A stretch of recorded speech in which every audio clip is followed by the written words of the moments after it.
Hello everyone. Today's story is Behind the Lie. Author Asha Nemia, illustrator Angry Chakraborty, published by Pratham Books, Level 4. As soon as their father left for work, Ramesh swept up the broken glass while Valli made tea. Though she was only 8 years old, she had already learned how to make the strong, sweet tea that their mother liked. In between sips, Amma held the warm glass to her throbbing forehead and to her swollen cheek. I feel I tripped. The glass shattered when I dropped it. These were Amma's usual excuse, and no one looked beyond what she said, not even when the children started repeating the lies. Buying bread for the third day in a row, asked Murugan, the owner of the neighborhood store. There weren't many customers at his store that morning, so he chatted with the Valli as he entered her purchases into his account book. If your Amma is still not well enough to cook, don't you think you should take her to the doctor? It's not that kind of illness, Murugananna, Valli sighed. What kind of illness is it then? Murugananna persisted. Just that her arm is hurting very badly because she tripped on the road and fell straight on her shoulder. Valli repeated her mother's lie. But her eyes told another story, and though she avoided Murugan's eye, he felt very uneasy. Something was not right.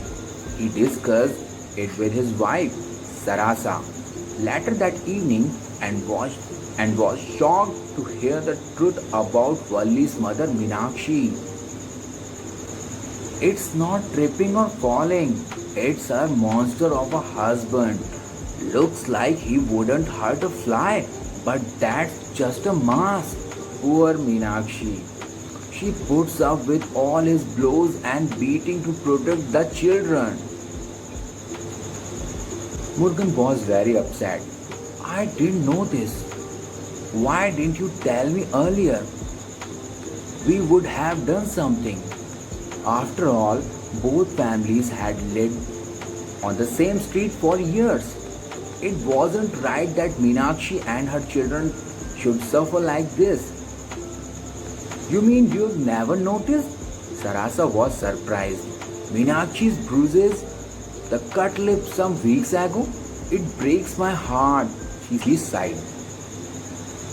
But what can we do? Interfering might only make things worse. Murugan wondered how he could help without making things worse for Meenakshi and her children. He thought about it deeply before coming up with a plan. The help Murugan arranged arrived at Valli's door some days later. It came wearing a wide smile, a khaki police uniform.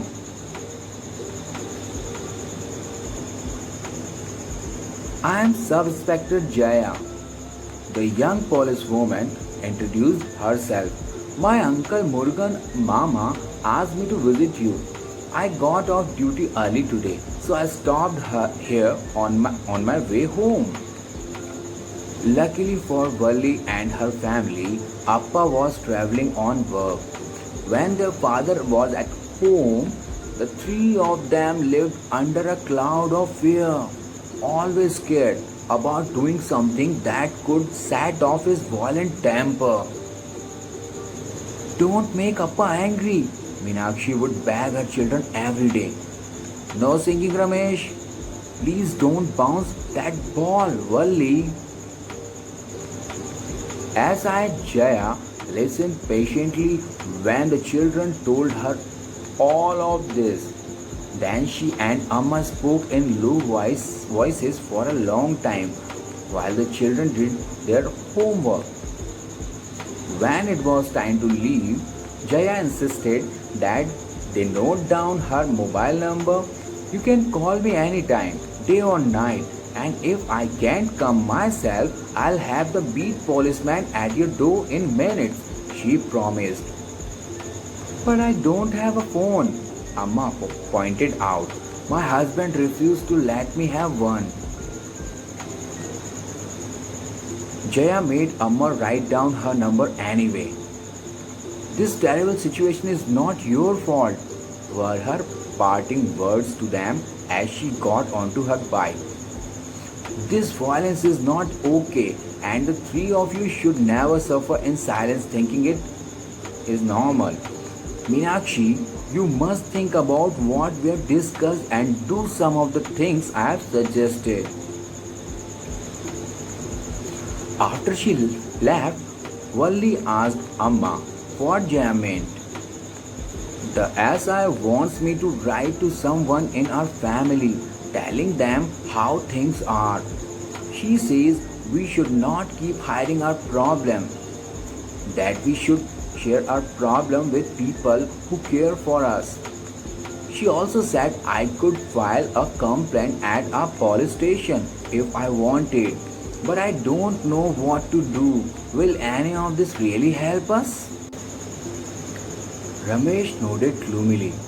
He was moody and suspicious of everyone these days, more so ever since he too had become the target of Appa's anger whenever he rushed to help Amma.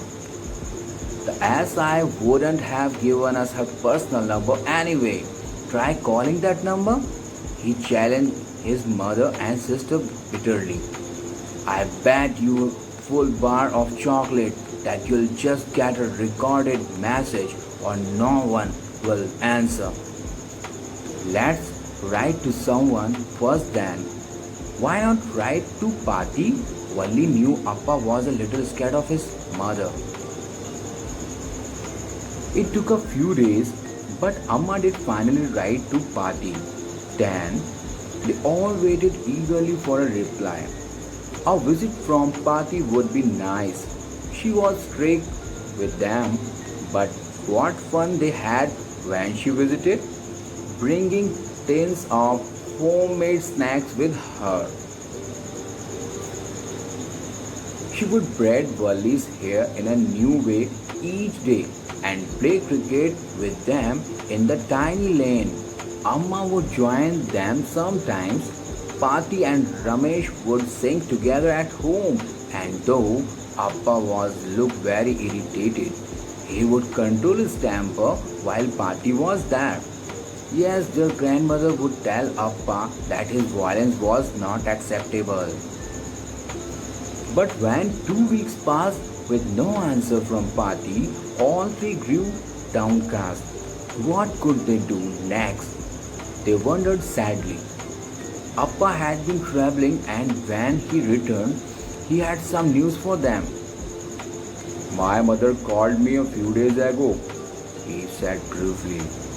She is arriving here tomorrow. She wants to stay a few months. Months? I can't understand why here. He flung some money on the kitchen counter. Pay the bill at the store and don't forget to buy my mother's special brand of coffee when you buy provisions for the month. As soon as he left, slamming the door angrily behind him, the children jumped with excitement. Give us a little of that money to buy sweets, Amma, Ramesh pleaded. Amma agreed. More rare than the money she gave each of them was the half smile on her face. On their way to school, Valli made Ramesh stop at Murugan's store. After S.I. Jaya's visit to their home, Murugan made it a point to talk to the children whenever he could. He was busy when they entered the store, so Valli brought Ramesh to the place where the sweets were displayed.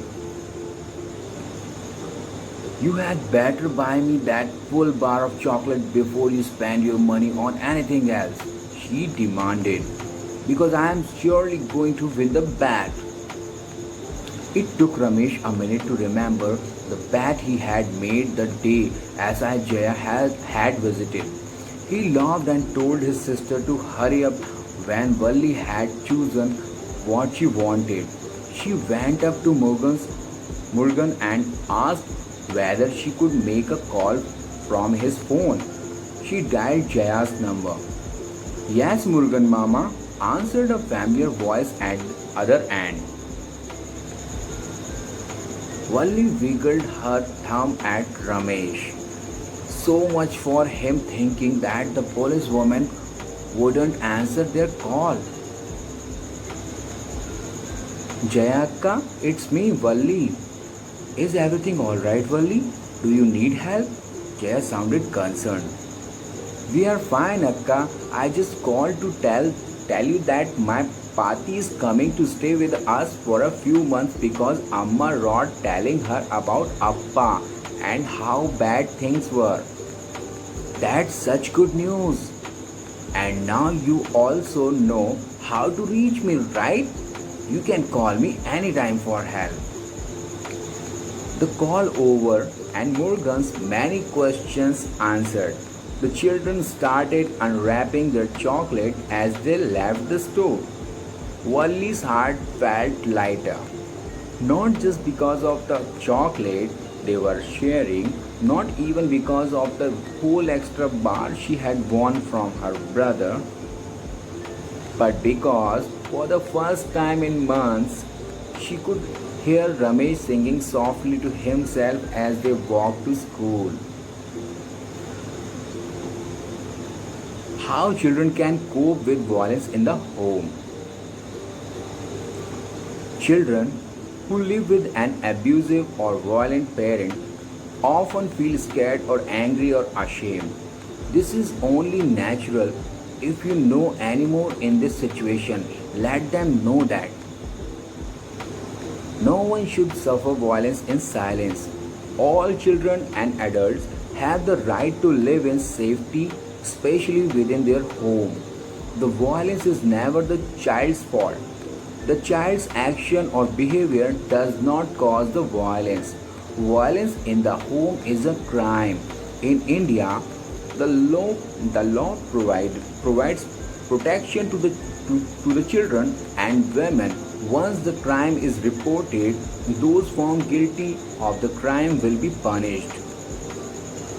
When children cannot act on their own to report abuse, their friends and classmates can help by suggesting they share the problem with trusted people and following up until they do. Trusted adults could be grandparents, aunts, uncles, neighbors, school principal. Discussing the problem with their own parents and seeking their help. Calling for help on their behalf if required, call 1098. This is Childline, the 24-hour helpline which can be dialed from any part of India by any child or adult. It provides immediate help to children seeking protection from child abuse, violence against a parent at home, or any crime against children. Thank you so much.